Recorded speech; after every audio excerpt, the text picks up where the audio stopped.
আরবি ও জেনারেল শিক্ষার সমন্বয়ে শিক্ষার্থীদের আদর্শ জীবন গড়ার লক্ষ্য নিয়ে পরিচালিত লালমনিরহাটের আদর্শ ইসলামিক ক্যাডেট স্কুলের বার্ষিক পরীক্ষার ফলাফল প্রকাশ ও পুরস্কার বিতরণ অনুষ্ঠিত হয়েছে।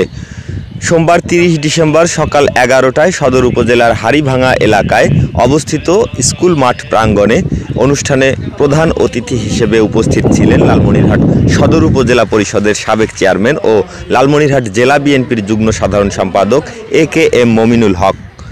এতে বিশেষ অতিথি হিসেবে উপস্থিত ছিলেন লালমনিরহাট সদর উপজেলা শিক্ষা অফিসার আব্দুল হামিদ সরকার।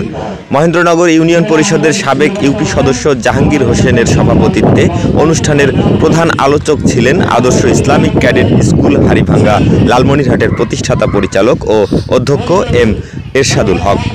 অনুষ্ঠানে আরও বক্তব্য রাখেন প্রতিষ্ঠানের সহকারী শিক্ষক আব্দুল কাদের।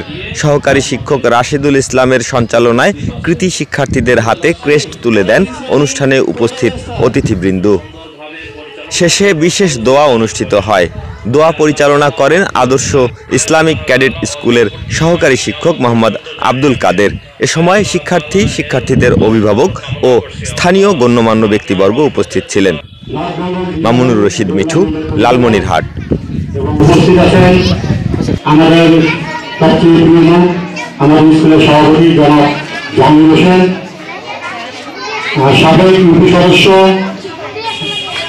এবং উপস্থিত আছেন অর্থ স্কুলের প্রধান, অর্থ স্কুলের অধ্যাপক, ছাত্রছাত্রীবৃন্দ এবং সহযোগী শিক্ষকবৃন্দ, আসসালামু আলাইকুম।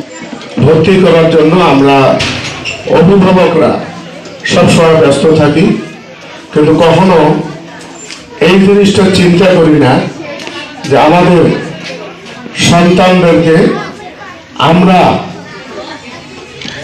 সুশিক্ষায় শিক্ষিত করতে গেলে যেমন তাদেরকে সাধারণ শিক্ষায় শিক্ষিত করতে হবে, এবং আমরা যেহেতু মুসলমান আমাদের সন্তানরা যেন আরবি শিক্ষাও শিক্ষিত হয়।